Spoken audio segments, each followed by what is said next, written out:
Pasamos entonces a la consideración del segundo artículo del proyecto. Senador Paternay.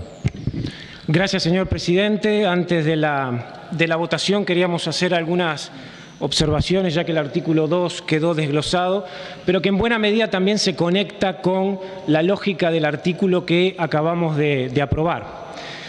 Hay una transformación, una adaptación, estamos en ese proceso en donde la preeminencia va a seguir estando en manos del Código de la Niñez y de la Adolescencia, subsidiario el Código del Proceso Penal, pero hay algunas referencias importantes contenidas en el artículo 2, particularmente vinculadas a las medidas cautelares que a nosotros nos preocupan, a muchos integrantes de la bancada del Frente Amplio también le preocupa en el siguiente sentido. El nuevo Código del Proceso Penal, en realidad, lo que establece en su artículo 223, que en ningún caso la prisión preventiva como medida cautelar podrá ser preceptiva. La disposición que se establece en el literal D del artículo 2, de alguna manera reafirma los contenidos que están inscriptos en la Ley 19.055, en donde especialmente se habla de la preceptividad de la prisión preventiva para algunos delitos. Nosotros consideramos que hay allí una flagrante contradicción entre el nuevo espíritu del Código del Proceso y los mecanismos que existían anteriormente con respecto al uso de la prisión preventiva. Nosotros sabemos que hay una discusión más general sobre este instituto de la prisión preventiva. Hace pocas semanas, de hecho, ha habido un debate relevante.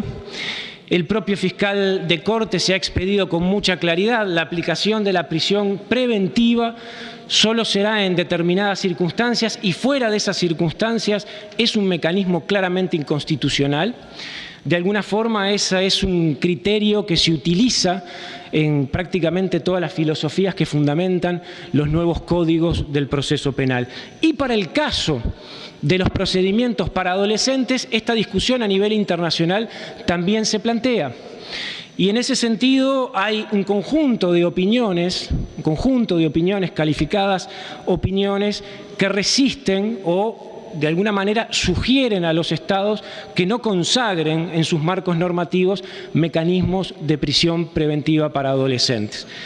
¿Cuál es el riesgo aquí? Fundamentalmente que haya un desvío del uso del instituto de la prisión preventiva hacia lo que es una lógica de anticipo de pena. Esa es una larga crítica que se le ha hecho al sistema penal en su conjunto y que de alguna manera el nuevo Código del Proceso intenta subsanar.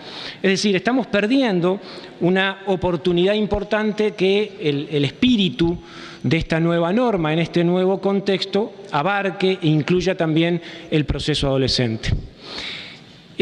Nuestra preocupación y nuestra opinión sobre este punto en realidad también es compartida por distintos organismos internacionales. Se han expedido en esta línea UNICEF, el Comité Internacional de los Derechos del Niño. La Corte Interamericana de Derechos Humanos también ha dicho con carácter general que los países debieran derogar cualquier disposición de prisión preventiva preceptiva.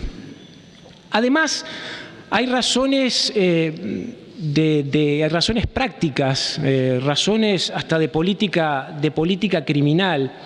Es decir, mantener mecanismos de preceptividad, insisto, en contradicción con lo que establece el propio código, el nuevo Código del Proceso Penal, de alguna manera es ratificar implícitamente una política criminal que hace del encierro y de la cárcel el primer recurso. Nosotros debemos ir hacia esta lógica de utilización de estos instrumentos como último recurso. Y luego hay efectos concretos, es decir, sostener estos mecanismos de la preceptividad de la prisión preventiva tiene efectos inflacionarios, no es la única causa, pero sí tiene efectos inflacionarios en el crecimiento de las poblaciones privadas de libertad. Hoy en el Uruguay tenemos esta realidad que es absolutamente ineludible en el sistema de adultos y en el sistema de menores, de tasas de poblaciones de adultos y de menores privadas de libertad muy elevada. Hemos llegado a los máximos históricos. Y esto compromete esencialmente las posibilidades de desarrollo de políticas institucionales. Esto no lo decimos nosotros, esto es un señalamiento que viene de las propias autoridades sectoriales, un señalamiento que vienen de los propios operadores de los distintos sistemas, y bueno, y basta reconstruir la realidad cotidiana, los niveles de violencia institucional que ocurren en los centros como para darse cuenta que estamos ante un problema importante.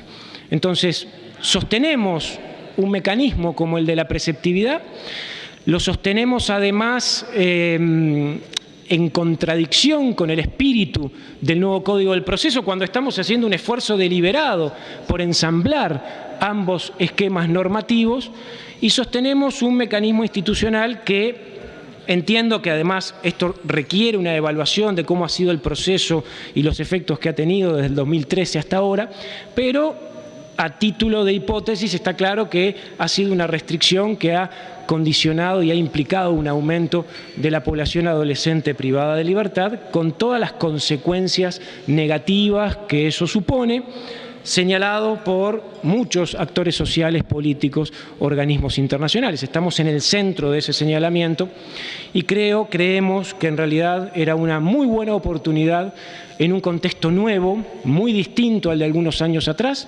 de poder revertir esos institutos, estos mecanismos y permitir que el proceso adolescente efectivamente se cumpla bajo la lógica, el espíritu y la filosofía del nuevo Código del Proceso Penal.